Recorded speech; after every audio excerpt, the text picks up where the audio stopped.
traje bem elegante, né? E nós estamos aqui com uma missão, agora vimos com uma missão, agora com uma outra missão, né? E o meu pai, né? Para quem não sabe, meu pai, pastor Arimateia, né? Dá até para estranhar, né? O filho mais velho do pai, mas é meu pai, né? E eu agradeço a oportunidade, pastor Arimateia, pela oportunidade, né? Ele perguntou se tinha uma palavra aqui, né, pastor? A gente vai ver o que Deus faz, né? Queridos, Deus, por sua graça e misericórdia, Ele sempre tem falado conosco, né? De diversas formas, né? E aí, eu queria meditar com os irmãos um texto da palavra de Deus. Eu não tenho a oratória, assim, que o nosso pastor tem, né? Ele fervou todo, né? Mas vamos conversar um pouco aqui da palavra de Deus, né? Abra a palavra de Deus aí, por gentileza, no livro do profeta Joel. Vamos ler o texto no capítulo 2. Quando a gente geralmente vai ler que anuncia o livro do profeta Joel, a gente pensa logo naquele versículo, né? Foi citado lá no dia de Pentecostes, né? Mas para que aquele evento acontecesse e para que algo de maravilhoso aconteça no meio da igreja, os versículos que antecedem esse texto, né? Do capítulo 2, lá pelo versículo 28, ele precede algumas atitudes que o povo precisava fazer para que houvesse o derramar do Espírito. Vamos ler o capítulo 2, versículo 12, que diz assim: ainda assim, agora mesmo, diz o Senhor, voltai para mim de todo o vosso coração, com jejuns, com choro, pranto, e rasgai o vosso coração, e não as vossas vestes, e voltai para o Senhor vosso Deus, porque Ele é misericordioso e compassivo, e tardio em irar-se, e grande em amor, e se arrepende do mal. Meus queridos, esse texto que nós acabamos de ler, né? Ele vai nos mostrar, antes dos versículos, né? A situação que o povo de Israel estava vivendo. E por alguns momentos, irmãos, tem visto na palavra de Deus que Deus faz algumas coisas. O povo de Israel precisa passar por algumas coisas para Deus revelar um momento muito especial na vida do povo dele. E não muito diferente também da nossa, quando às vezes estamos vivendo um momento assim de difícil, dificuldade, e às vezes é alguma coisa que está sendo preparado para nós assim lá na frente. E o povo de Israel estava numa situação tão difícil, vivendo uma situação econômica, amados irmãos, caótica, isso tudo precedido pelo que estava afetando naquele tempo o povo de Israel. Não tinha o povo de Israel, não tinha hoje, como temos hoje, indústrias, né? Várias coisas em que levam em movimento uma economia, mas praticamente eram, né, tudo ali próximo, vivendo da agricultura, da criação de gado.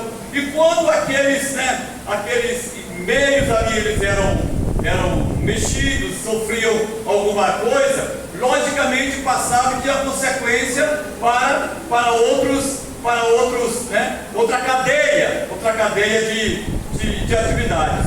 E observamos que a situação era difícil, e vamos observar que havia seca, havia ataque de inimigos, o povo estava triste.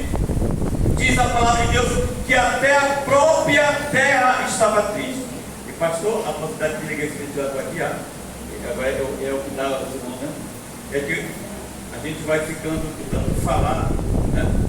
Não sei por que a gente vai ficando velho, que já falou muito, né, irmãos? Quem está novo falou menos que a gente, né? Mas a gente vai ficando velho e a garganta já não vai aguentando mais. Então tá bom, então deixa, segura a garganta. Vamos lá. Então, queridos, situação era difícil, a seca tomava de conta, a terra estava triste. Vocês vão ter uma ideia de que até os sacerdotes estavam tristes. Então era necessário Deus, pode deixar, viu, irmão? Pode deixar aí, pode deixar que Deus vai dar graça. Era necessário de que o povo passasse, né, por uma situação para que olhasse de que Deus era o Senhor daquela nação e que eles não poderiam esquecer de Deus. Da mesma forma, irmãos, nos dias atuais, precisamos ter essa consciência. Deus é o Senhor dessa igreja. Deus é quem toma de conta das nossas vidas. Em qualquer situação que você esteja passando, Deus está no controle de tudo. E Deus não deixou o seu povo passar por, né, dificuldades que eles estavam, né? Ótimo, obrigado. Eles estavam pensando que iam passar. E aí, queridos, haveria uma preparação e houve a necessidade de um avivamento. Irmãos, e hoje o que nós precisamos é de avivamento.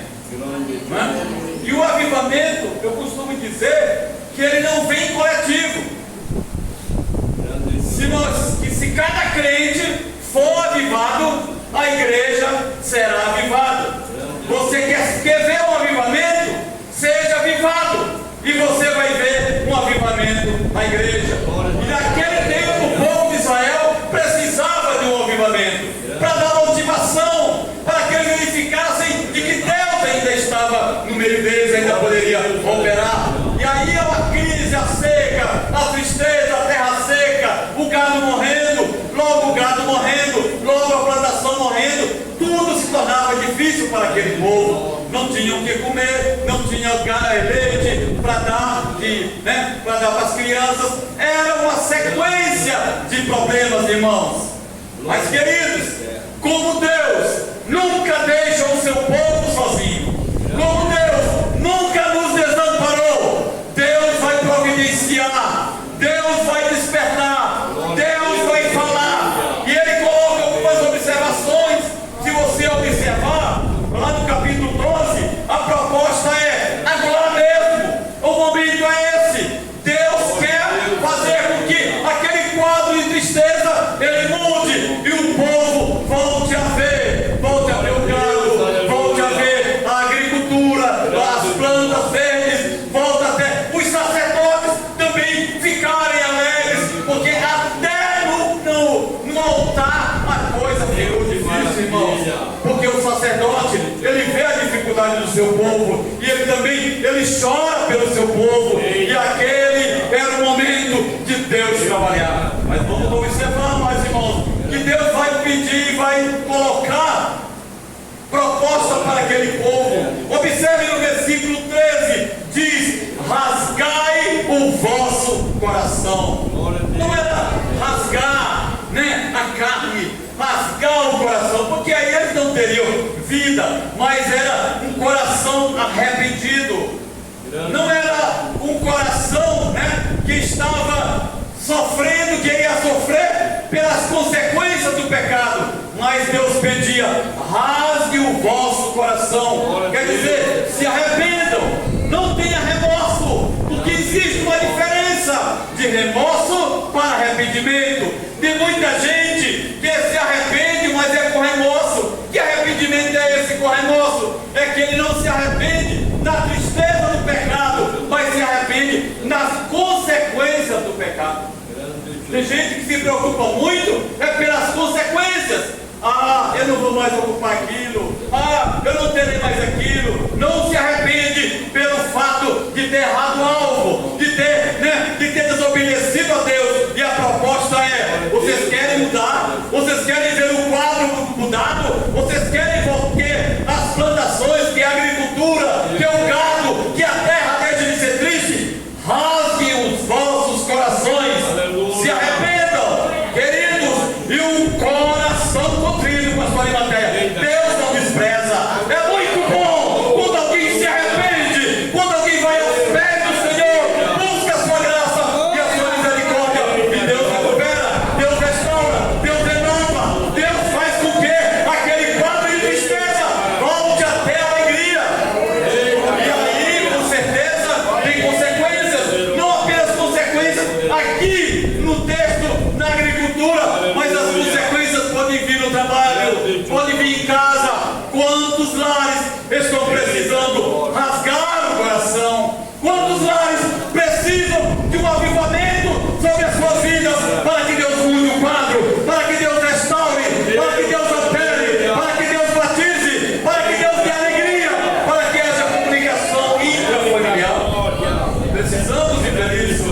Precisamos, para que haja um avivamento, precisamos partir para algumas atitudes. Eita glória! Mas tem uma coisa, irmãos, para que houvesse aquela mudança, para que Deus voltasse, né? Para que voltasse o gado a comer teu alimento, para que a terra voltasse a brotar, eles precisavam de ter uma consciência, e a consciência do que estavam fazendo.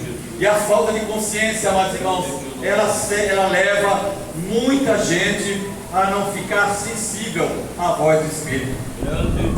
Quando alguém não para ouvir a voz de Deus, não se conscientiza de que precisa mudar, a consciência fica morta, cauterizada, fica sem ter efeito. E aquele povo, eles precisavam de algo que mudasse, porque havia no meio deles uma tristeza espiritual, havia infidelidade nos seus bens, havia falta de alegria, e falta de alegria é tristeza. Mas Deus, Ele queria fazer uma mudança naquele quadro, porque se você olhar o texto de Joel, o livro, você vai verificar no capítulo 1 e no capítulo 2, no capítulo 1 mostra um quadro caótico, um quadro, amados irmãos, em que tinha fome, tinha opressão, tinha seca, tinha prejuízo, tinha vergonha, tinha alimentação. Mas Deus vai mudar aquele quadro, e os versículos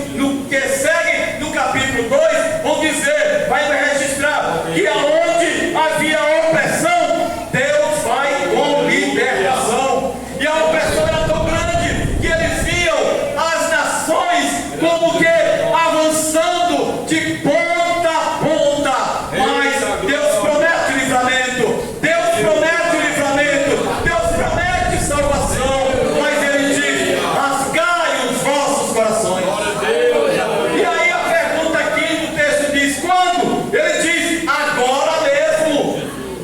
Não é para deixar para amanhã, porque o amanhã seu, o amanhã meu, pode não ser o amanhã seu, ou eu posso dizer amanhã, já amanhã, ou vou dizer amanhã, e nunca chega o dia. Mas Deus diz, é agora mesmo. É uma necessidade de rasgarmos os nossos corações e nos arrependermos.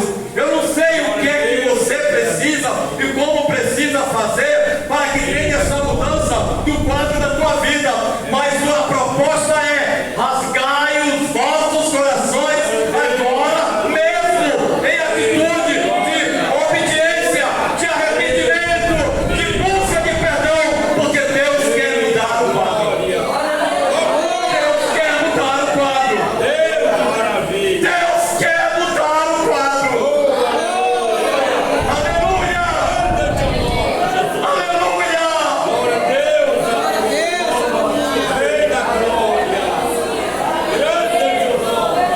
E é importante que cada um tenha essa consciência. E o Espírito, ele fala, ele revela, ele vai ao coração de cada crente. Talvez a palavra esteja coletivamente sendo lançada, mas aonde ela chega, ela vai encontrar o espaço. E se há uma necessidade de uma mudança para recuperação e restauração do quadro, a proposta é, rasgue o teu coração, se arrependa, para que Deus mude. Porque aonde tiver opressão, Deus vai vir com libertação, e nenhuma arma forjada contra ti prevalecerá. Ele vem com libertação, ele para e não deixa o inimigo avançar, mesmo que estejam, diz o texto de Joel, que o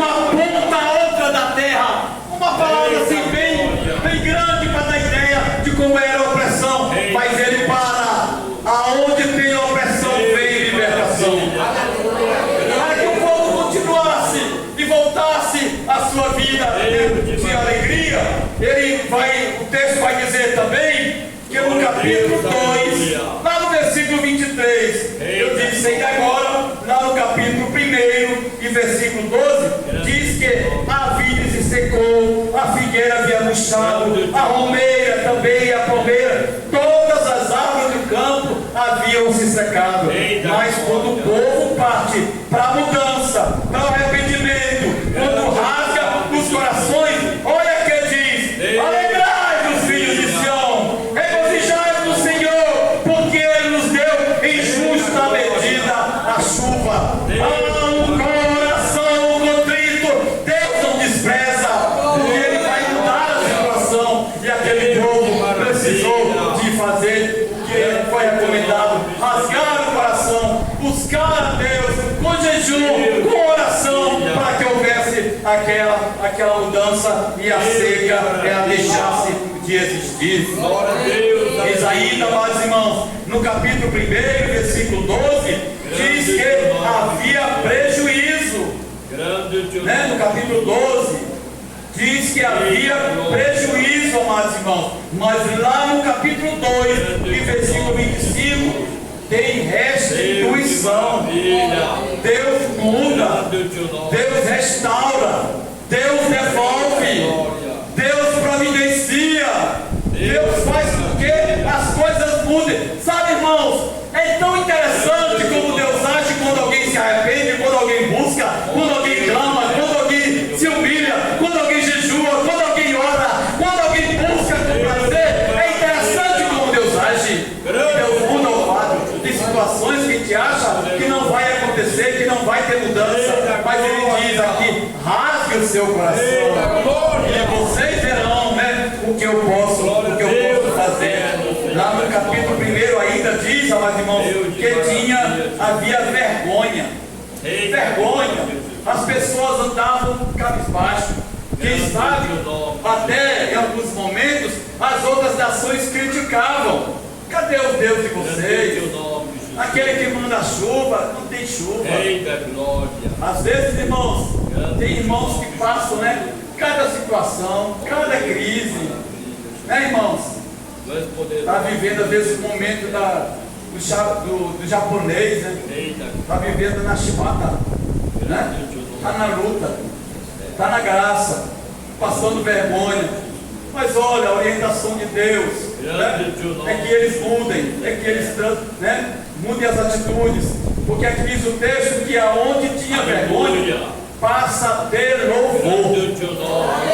Passa a ter louvor, no versículo 26, no capítulo 2, aonde tinha vergonha, onde não podiam olhar, inclusive, e quem sabe, até aquela expressão criticavam: onde está o teu Deus? Né? O texto: onde está o teu Deus? Mas, irmãos, Deus sempre nos dá uma oportunidade para ajustar. Que maravilha! Sabe? Tem coisas que a gente está vivendo que a gente pensa: Senhor, por quê? Por quê, Senhor? Mas olha, como diz o texto bíblico, até o coração do rei está nas mãos do Senhor. Até o coração do rei está nas mãos do Senhor. Ainda diz: eu sou aquele que te tomo pela tua mão direita e te digo: não temas. Se passar pelas águas, se passar pelo fogo, o Senhor estará contigo. A tua vergonha, a tua tristeza, com certeza Deus pode mudar em louvor. Que maravilha! E aonde haviam perdido tudo, Deus vai restituir. Mas, irmãos, Deus ele vai buscar e vai pedir: vocês querem mudança? Querem mudança? Ele vai buscar, orientar lá no versículo 2: busquem um relacionamento pessoal. Ainda no versículo 12 do capítulo 2, ele diz: integralidade. Sejam pratiquem de forma total. Como diz o texto: todo o vosso coração. E quando a gente coloca o coração na história, é porque do coração é que saem as procedências da vida. Sabe? É no coração que Deus está ali agindo, que Deus está falando. É no coração que você deixou Ele penetrar e agora Ele está andando no teu coração. Sabe? E aí é por isso que a palavra diz: amarás ao Senhor teu Deus de todo o teu coração,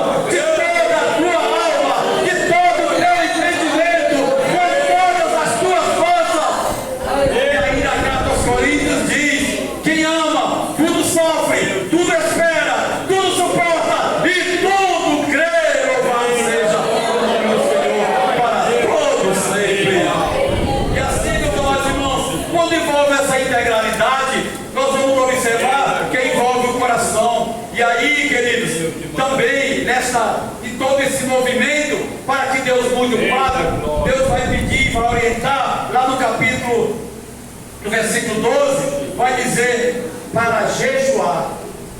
Orienta o jejum. E o jejum aqui, a simbologia, é a renúncia, porque o jejum, é a abstinência de alimento, a renúncia. Sabe? Tem coisas que a gente quer conquistar e que Deus não quer. Renuncie, porque Ele quer ver a tua alegria, Ele não quer ver a tua tristeza, Ele quer ver o teu sucesso, Ele não quer ver a tua derrota, Ele quer ver a alegria na tua casa, Ele não quer ver a tristeza. Renuncie, e o jejum é a orientação para isso, porque Deus vai te dar o quadro de Israel nesses passos que eles passam então a dar. E outra coisa também, meus irmãos, no versículo 12, orienta que eles pratiquem o quebrantamento, como? Chorando e lamentando.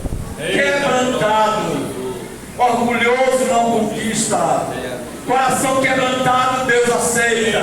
Coração que busca, que chora, que se arrepende, Deus aceita.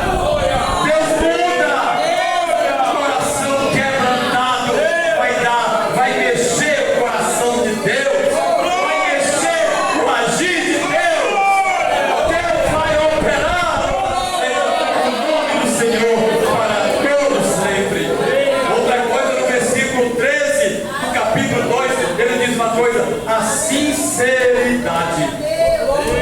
Seja sincero, porque quando você é sincero, e a Bíblia diz que Senhor, o salmista diz: Senhor, tu me sondas e tu me conheces. Quando observamos esse texto, irmão, às vezes a gente pensa: não, Senhor, faz isso, Senhor, porque se o Senhor fizer isso, eu vou fazer aquilo e aquilo outro, pensando que Deus é bom, né? Mas Deus sonda, Deus conhece e sabe a intenção do coração, a sinceridade. Deus trabalha na vida do sincero, porque Ele busca corações sinceros, né? Corações sinceros. Enfim, meus amados irmãos, diante de tudo isso, diante de todo esse apelo que o Senhor faz, onde havia tristeza, havia alegria, onde havia, né, onde não estava faltando, Deus vai providenciar. Glória a Deus, aleluia. Mas sabe o que é que vai resultar, queridos? Abra a sua palavra aí, a Bíblia Sagrada, palavra de Deus, no capítulo 2, de versículo 28, depois de todo esse processo, que eles estavam vivendo em tristeza, estavam vivendo, né, naquela falta das coisas, depois de tudo isso, diz o texto: e depois eu derramarei do meu espírito sobre toda a carne. Sabe, todo aquele processo, todo aquele arrependimento, toda aquela obediência, todo aquele quebrantamento vai resultar, meus irmãos, em um derramamento do Espírito Santo. Como o Espírito aqui, né, como diz o texto, que derramarei do meu Espírito sobre toda a carne. Naquele tempo estava numa situação de que precisava acontecer tudo aquilo para que o seu Espírito fosse derramado e houvesse temor em cada vida. Hoje a igreja também precisa disso, precisa de algumas atitudes, alguns quebrantamentos, alguma atitude de humilhação, alguma atitude de submissão, para que o Espírito Santo seja derramado sobre a igreja. E é isso que Deus quer. Deus quer batizar, Deus quer renovar, Deus quer restaurar, Deus quer libertar, Deus quer reconciliar, Deus quer devolver, Deus quer manifestar sobre a tua igreja o que Ele tem de mais especial para com o seu povo. Derramarei do meu Espírito sobre toda a carne. E quando vier derramar o Espírito sobre toda a carne, o texto vai dizer: os jovens, os velhos, todos estarão envolvidos, os sacerdotes, até o Ezequiel diz: chorem os sacerdotes, chorem os ministros.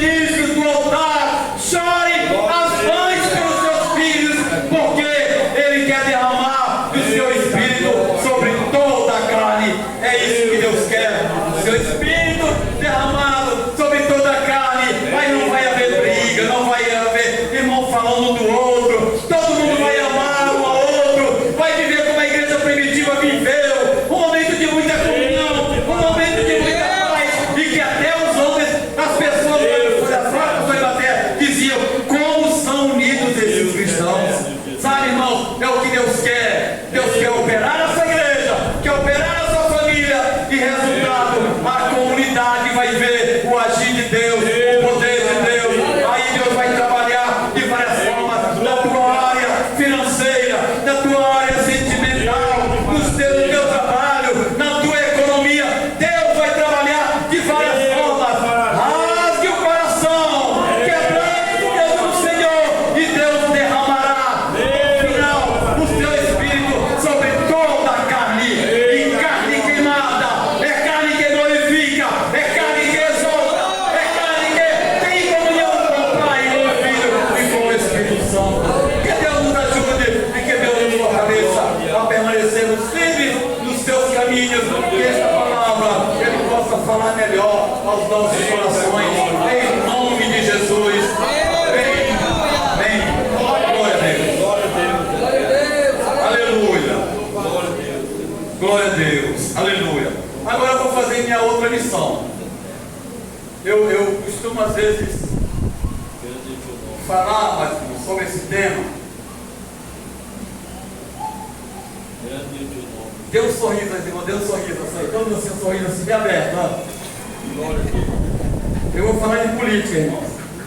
Mas, irmão, fecha logo a cara, né? Mas eu preparei o sorriso dos irmãos. É porque nós estamos com uma missão aqui, amados irmãos, para tratarmos sobre o projeto da igreja. Tá bom? Eu não sei porque demonizaram muito a política. Né? Aí você pode dizer, pastor, Deus acabou de me usar, Ele vai usar de novo? Vai. Não estou incorporando da pessoa não, continua a mesma coisa. Porque a gente precisa tratar isso, irmãos. A gente precisa tratar isso. A gente fala sobre sexo, né? Sobre futebol, né? Tem os irmãos que falam, tem uns sofredores flamenguistas aí, né? Aí, ó, tem gente reclamando, entendeu? Tá? E quando a gente fala de política, parece que o negócio assim é mais, né? Vai ficar mais sério, mas a gente precisa tratar isso, irmão. Porque nós fazemos parte, estamos neste mundo. E o texto que eu queria trazer para os irmãos aqui é o texto de Esther. Mordecai, a vida para Esther. Porventura, não é esse o tempo que o Senhor te colocou aí para esse tempo. Sabe, tem momentos que a gente precisa de alguém para nos apresentar. Não